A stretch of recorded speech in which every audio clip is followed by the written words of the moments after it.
नमस्कार दोस्तों, स्वागत है आपका अपने चैनल ऑनलाइन मित्र पर। सबसे पहले हमारे चैनल पर जितने भी दर्शक नए हैं उनसे मैं अनुरोध करता हूं कि वो हमारे चैनल को सब्सक्राइब कर लें। इसके अलावा आज के अब जो है हमारा अपडेट में ज़्यादा कुछ नहीं है, बस छोटी सी चीज़ें उसके बारे में मैं आपको बताने वाला हूँ। एक कंपनी है ईज़ी पे, मेरे पास उसकी आईडी वगैरह नहीं है, जो है वो सीधी बात करता हूँ। मुझे पता चला कि उसमें का नया ऑप्शन ऐड हुआ है, वो है यूपीआई मनी ट्रांसफ़र का। हम काफ़ी समय से इस अपडेट के इंतज़ार में हैं कि कोई ना कोई एक मनी ट्रांसफ़र कंपनी यूपीआई के माध्यम से मनी ट्रांसफ़र की सुविधा दे।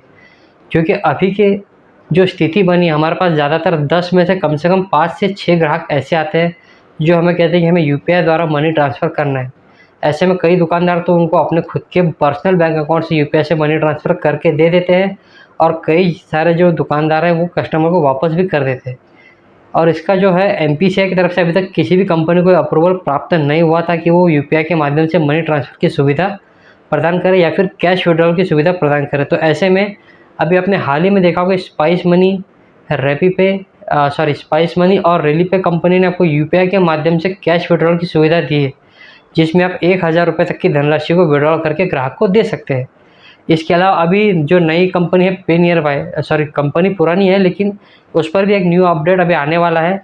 अभी उस अगर आप जाएंगे, अगर आप पे नियर बाय के रिपोर्ट के जो सेक्शन आता है जहाँ पर आपको डीएमटी और एईपीएस की रिपोर्ट देखने को मिलती है, वहीं आप एकदम नीचे स्क्रॉल करें एकदम लास्ट में, तो वहाँ पर आपको यूपीआई कैश विड्रॉल का ऑप्शन देखने को मिलेगा। यानी कि अभी उनका जो एप्लीकेशन है वो यूपीआई कैश विड्रॉल के लिए रेडी है। अब हमें देखना यह है कि कितने धनराशि का जो विड्रॉल हमें करने की इजाज़त देता है। क्योंकि अभी स्पाइस मनी में हम देखेंगे तो 1000 रुपये का विड्रॉल होता है यूपीआई के माध्यम से, लेकिन वो भी 3 से 4000 रुपये के ऊपर अगर हम महीने में किसी मतलब और नए कस्टमर्स का विड्रॉल करते हैं, 3-4 हज़ार तक हम विड्रॉल कर लेते हैं, तो उसके बाद वो भी काम करना बंद कर देता है। क्योंकि मैं कई बार ऐसा ट्रायल ले चुका हूँ, 2-3 बार मैंने कस्टमर्स का पैसा निकाला, 3-4 हज़ार रुपये तक निकलता है और उसके बाद में वो निकलना बंद कर देता है कि यूर स्कैनर और QR code is not supported, ऐसा करके कुछ तो भी वहाँ एरर आ जाता है। तो ऐसे में हम देख सकते हैं कि 3-4 हज़ार रुपये के ऊपर स्पाइस मनी से पैसा यूपीआई के माध्यम से नहीं निकलता है। लेकिन अब हम इंतज़ार कर रहे हैं कि पे नियर बाय कंपनी में यूपीआई के माध्यम से कैश विड्रॉल कब शुरू होता है। लेकिन सबसे बड़ा प्रश्न एक ही है कि हमें कम से कम इसकी विड्रॉल लिमिट 5000 रुपये तो भी दीजिए। 1000 रुपये में क्या होता है आज? क्योंकि अभी कई सारे जो बैंक हैं उन्होंने एईपीएस की जो ट्रांजेक्शन लिमिट है वो भी काफ़ी कम कर दी है। ऐसे में जो ईजी पे कंपनी है उसने एक न्यू ऑप्शन लाया यूपीआई मनी ट्रांसफ़र का। इसका मतलब अब आपकी आमदनी शायद बढ़ने वाली है। हो सकता है कि आज ईजी पे में आए, 10 से 15 दिन के अंदर हो सकता है कि कुछ पुरानी जो कंपनी है एईपीएस की, स्पाइस मनी, पे near by, Airtel payment bank, Fino payment bank, किसी में भी शायद ये न्यू अपडेट देखने को हमें मिल सकता है। क्योंकि अब एमपीसीआई की तरफ से जब एक पोर्टल को हरी झंडी मिल चुकी है तो बाकी कंपनियां भी इसके लिए पीछे नहीं है। उनका भी एप्लीकेशन रेडी है, सिर्फ एक अपडेट देना है उन्हें, यूपीआई मनी ट्रांसफ़र। जैसे ही आ जाता है हो सकता है कि फ्यूचर में हमारी आमदनी मनी ट्रांसफ़र से तो भी बढ़े।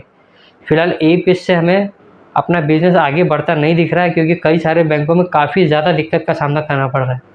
आज भी मेरे पास 3 से 4 कस्टमर वापस गए, किसी का लिमिट ख़त्म हो चुका था, तो किसी का कुछ बैंक का टेक्निकल प्रॉब्लम था। कई बैंकों में बहुत सारी परेशानी आ रही, और इसी को देखते हुए अब मुझे ऐसा लगता है कि एईपीएस का काम हमें बंद कर देना चाहिए, या फिर आने वाले समय में वो खुद ब खुद बंद हो जाएगा। क्योंकि आप देख सकते हैं कैनरा बैंक जो है वो अपने एईपीएस कस्टमर से जो है विड्रॉल करने पर चार्ज ले रहा है।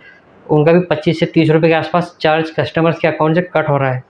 और उसके अलावा अभी हाल ही में हमने देखा कि बैंक ऑफ इंडिया ने भी अब ये नियम लागू कर दिया है कि कोई कस्टमर चाहे 100 रुपये निकाले या 10,000 रुपये निकाले, उन्हें 30 रुपये यानी 29 रुपये 50 पैसे का जो है विड्रॉल करने का जो चार्ज देना पड़ेगा एईपीएस के लिए। तो ऐसे में अगर 30 रुपये अगर उसके अकाउंट से डेबिट हो रहा है तो हमारे पास क्यों पैसा निकालने को आएगा? वो सीधा या तो बैंक में जाएगा या फिर एटीएम के माध्यम से पैसा विड्रॉल कर लेगा। हालांकि जो ग्राहक हमारे पास एईपीएस की सुविधा लेने को आते हैं उन लोगों के पास एटीएम कार्ड नहीं होता है, तो बस जाहिर सी बात है वो सीधा सीधा बैंक में जाएगा, स्लिप भरेगा और पैसा विड्रॉल कर लेगा। तो आने वाला समय इस बिज़नेस के लिए सफिशिएंट नहीं है। आप लोगों से सिर्फ एक ही अनुरोध है कि आप एईपीएस के काम के साथ और भी कोई नया बिज़नेस ढूंढना शुरू कर दीजिए। क्योंकि अब ये बिज़नेस ज़्यादा से ज़्यादा 6 महीने, 12 महीने या साल, 1.5 साल का बिज़नेस बचा है। उससे ज़्यादा मैं नहीं कह सकता कि आगे चलने वाला है। एक तो कंपटीशन, उसके बाद एनपीसीआई और आरबीआई के नए नए रूल्स और रेगुलेशन, और अब एक इसमें नई प्रॉब्लम है IIBF सर्टिफिकेट की, जिसके लिए आपको कम से कम 4 से 5 हज़ार रुपये तक खर्च करने पड़ेंगे। जिन लोगों ने पहले IIBF का सर्टिफिकेट ले लिया उनके लिए बहुत ही अच्छी बात है कि उन्होंने तुरंत ही ले लिया, लेकिन अब जिन लोगों को इसके लिए एग्ज़ाम देनी है उनके लिए काफ़ी परेशानी बढ़ चुकी है। मतलब अब आपको उसमें 28 घंटे से लेकर 42 घंटे तक की आपको ट्रेनिंग करनी पड़ेगी, और उसके बाद फिर आपको एग्ज़ाम देनी पड़ेगी, और उसके बाद जाके आपको सर्टिफिकेट मिलेगा। और इसमें भी ऐसा नहीं कि बहुत ईजी है, इसके लिए सबसे पहले आपको एग्ज़ाम के लिए 3136 रुपये की फ़ी है, जो कि एडवांस कोर्स की फ़ी है, वो आपको पे करनी है, और एडवांस का ही कोर्स आपको करना है। ये मैं आपको सभी लोगों को मैं बता रहा हूँ, जो भी दर्शक हमारे वीडियो को हमेशा देखते रहते हैं, उनके लिए मैंने वीडियो बनाया कि उन्हें एडवांस का ही एग्ज़ाम देना है। अगर वो लोग बेसिक का एग्ज़ाम देते हैं और कल चल के अगर उन्हें एडवांस के लिए सर्टिफिकेट मांगा जाता है, तो ऐसे में उन्हें फिर से 3136 रुपये खर्च करके फिर से उन्हें 48 घंटे की ट्रेनिंग लेनी होगी, और उसके बाद फिर से एग्ज़ाम देनी होगी। मतलब आज आप 3-4 हज़ार रुपये खर्च करेंगे, फिर आपको आगे चल के भी 5 हज़ार रुपये तक का खर्च आपको करना पड़ेगा। अब आप बोलेंगे सर इसमें 5 हज़ार कहाँ लगे, मैं बताता हूँ। 3136 रुपये इसकी एडवांस कोर्स की फ़ी है IIBF की ट्रेनिंग की। उसके बाद में आपको इसके लिए बुक्स खरीदनी पड़ती है, बुक्स की कीमत भी 550 रुपये के आसपास है। मतलब ये अमाउंट हो गया लगभग आपका 3,700 रुपये के आसपास ये आपकी धनराशि होगी। इसके अलावा फिर आपको एग्ज़ाम की फ़ी पे करनी पड़ेगी, वो होगी 955 रुपये की। इसका हम मोटा-मोटा हम देखें तो 4,500 से 5,000 रुपये के करीब इतनी फ़ी हमें लगने वाली है। और इसके बाद सबसे जो इम्पोर्टेंट है वो है आपका समय, क्योंकि इसमें आपको जो ट्रेनिंग है एडवांस की, मतलब अगर आप बेसिक कोर्स की लेंगे तो आपको 6 दिन की ट्रेनिंग होगी, और वो भी कम से कम 6 घंटों की। मतलब 4 दिन से लेकर तो 15 दिन तक की ट्रेनिंग होगी ये बेसिक की। और अगर आप एडवांस का कोर्स लेते हो तो ये आपकी ट्रेनिंग चलने वाली 21 दिन तक, या फिर आप ज़्यादा से ज़्यादा से 6 से 10 दिन में आप कर सकते हैं। लेकिन आपको अगर 6 दिन में इसे कंप्लीट करना है तो उसके लिए आपको 6-6 घंटे की ट्रेनिंग लेनी पड़ेगी। और ऐसे में आप जब एक बिज़नेस कर रहे हैं, एक सेटल बिज़नेस है आपका, आप अपने कस्टमर्स को टाइम देंगे या फिर ट्रेनिंग के लिए आप 6 घंटे दिन भर का देंगे, तो ये काफ़ी मुश्किल है 6 घंटे ट्रेनिंग देना। तो आपको कम से कम 2 घंटे की ट्रेनिंग तो हर दिन देनी पड़ेगी, तब जाके आपके 42 घंटे पूरे होंगे IIBF की ट्रेनिंग के लिए। तो ऐसे में अब ये काम काफ़ी ज़्यादा पेचीदा हो चुका है। RBI कभी भी आपसे मैंडेटरी कर सकता है कि IIBF का सर्टिफिकेट आपको लगना ही लगना है। तो ऐसे में मैं एक ही बात कहूँगा, जिन लोगों का बिज़नेस कम है APS का, वो तो बिल्कुल इसे बंद ही कर दे या फिर भूल ही जाए। जो कस्टमर आते हैं उन्हें करते रहिए जब तक ये बिज़नेस चलता है तब तक, बाकी आगे इसका फ्यूचर है नहीं, और कमाई भी नहीं बचने वाली है।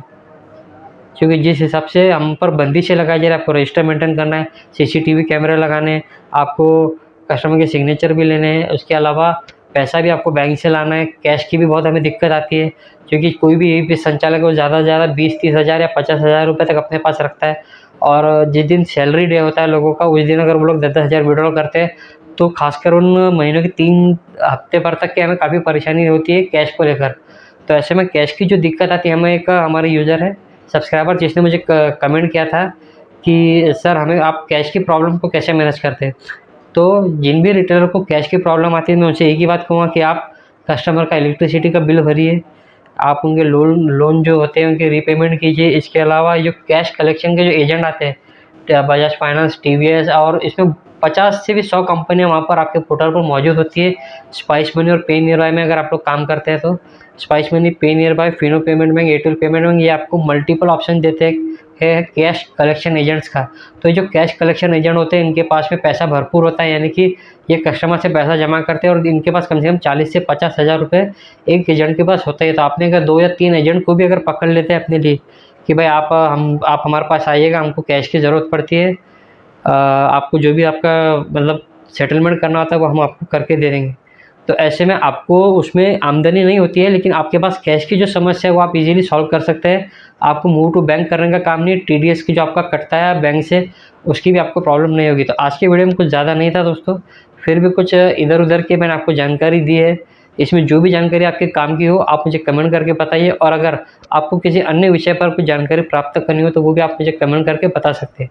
चलिए मिलते हैं अगले वीडियो में, तब तक के लिए धन्यवाद। और जिन लोगों ने हमारे चैनल को सब्सक्राइब नहीं किया है उनसे भी रिक्वेस्ट है कि वो हमारे चैनल को सब्सक्राइब ज़रूर करें।